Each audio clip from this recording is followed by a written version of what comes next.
Hi, welcome to Richard Kabili YouTube channel, and for today's tutorial, I will be teaching you on how to turn on and off caption panel and voiceover on iPhone X. But first, can you subscribe to this channel and don't forget to hit the subscribe button and the bell to notify you for the new updates. And let's start. Using your iPhone X, from your home screen, first go to Settings.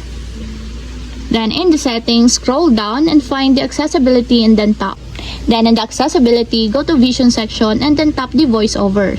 Then after that, in the voiceover, scroll down and then find the caption panel, and as you will see, there's a switch button located on the side of it. Then all you have to do is just tap it to enable until it becomes green.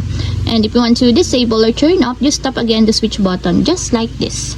And that's it. We have successfully turned on and off caption panel and voiceover on iPhone X. If you have a question, you can comment down below, and don't forget to hit the subscribe button and the bell to notify you for the new updates. And thank you for watching!